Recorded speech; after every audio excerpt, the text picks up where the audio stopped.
What's up, YouTube? This is Too Raw for TV. Alright, so before I get into this video, there's a subscriber that I forgot to shout out. Much belated. I'm very much belated in giving this shout out. But much respect to Nathaniel Hansen for the $10 donation via the PayPal. He left a note saying it's funny. Stephen A. Smith was just on Paul George's podcast and said he would apologize if he got something wrong. Now, this is in reference to the Lonzo Ball thing. He's an egomaniac with a God complex. You can't trust someone who puts the check over their own people. That's absolutely correct. Now, this is a video that I said I was going to do this weekend. And it's about Giannis. And I'm not going to get credit for this, because I'm seen as this, this big irrational, this big irrational Giannis fan that loses my objectivity. I lose my objectivity when I'm talking about Giannis. But in reality, Giannis, Russ, none of them guys escape my rationality when I look at these types of situations, when I'm trying to rank players. Now, I might say I think Giannis has the potential to go down as the greatest power forward of all time, or at least a top 10 to 15 all-time player. But I don't think he's there yet. And this video is a response to a lot of people who will say things like, Giannis is the second greatest power forward of all time. I don't believe that. I don't believe he's the second greatest power forward of all time. Right now, I mean, if I had to give a ranking for Giannis, because I have to look at a career, honestly, too. You have to have some type of longevity, because this is my problem with this. See, we penalized Bill Walton, right, for only scoring less than 7,000 points, right? But the man does have 2 championships, correct? He does have a league MVP. But we'll say he didn't have much of a career, which is true.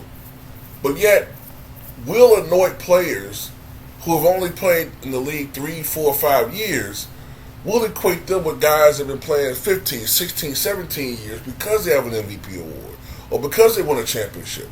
And I think you do have to put up a body of work, a period of longevity, to be considered an all-time great. Now look, we'll call Tracy McGrady, we say he's not a Hall of Famer.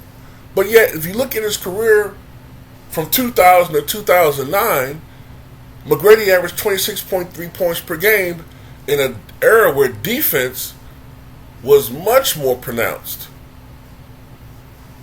So I'm struggling to figure out how we penalize Tracy McGrady so much, but at least he did have a decade of individual dominance.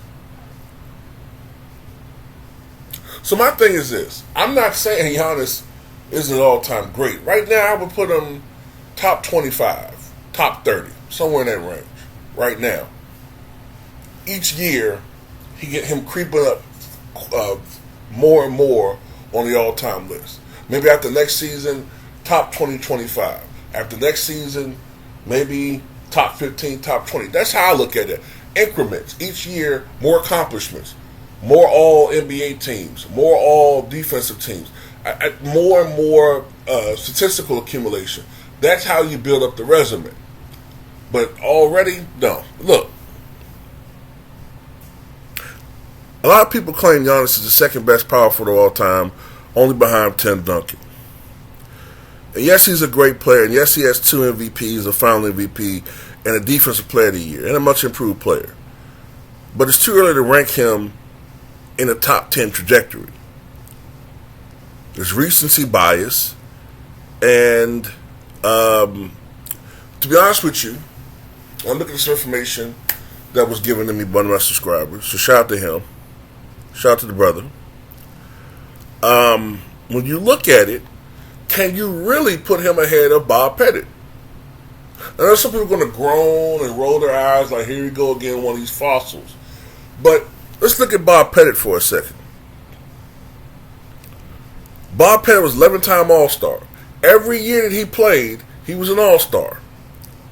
He was a 4-time All-Star Game MVP. A 10-time All-NBA First Team. I think the first year he played, there was no All-NBA First Team. No, I take that back. He was 10 times All-NBA First Team, once All-NBA Second Team, so every year except for one he was First Team. Twice he led the league in scoring.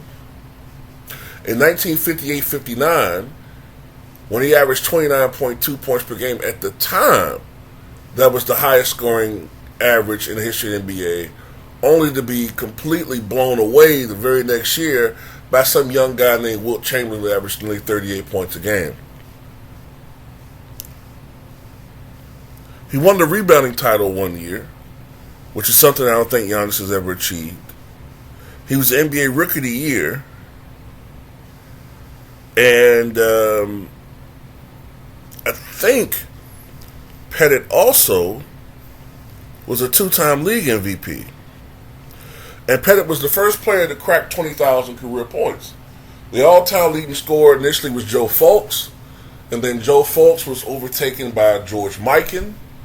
And then when Mikan retired, he was eventually overtaken by a fellow named Dolph Shaves. Then Bob Pettit surpassed Dolph Shaves, and then Pettit became the first guy with 20,000 career points. And Pettit was the all-time leading scorer for about 1 or 2 years until he was overtaken by Wilt Chamberlain. Then you look at the fact that for his career, Bob Pettit averaged 26.4 points per game, 16.2 rebounds per game, which is the third highest average ever, behind only Wilton Norman Chamberlain's 22.9 rebounds per game and Bill Russell's 22.5 rebounds per game. Bob Pettit also averaged 3 assists per contest. Now, of course, he, like Giannis, won his championship in a 50-point performance in the closeout game against the Boston Celtics in 1958. I think that was also a Game 6. No, I take it back. It was a Game 7, if I remember correctly, against Boston. But they very nearly, won the championship in 1957 in what was a Game 7 double overtime loss to the Boston Celtics in 1957. You could also argue the free throw thing with Giannis as well.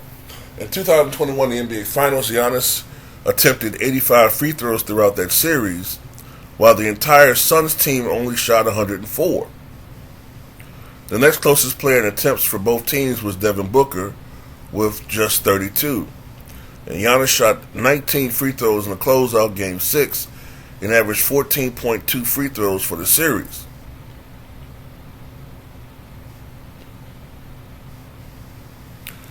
And even though Giannis is a more physical player, he did get some treatment as far as shooting free throws in that series.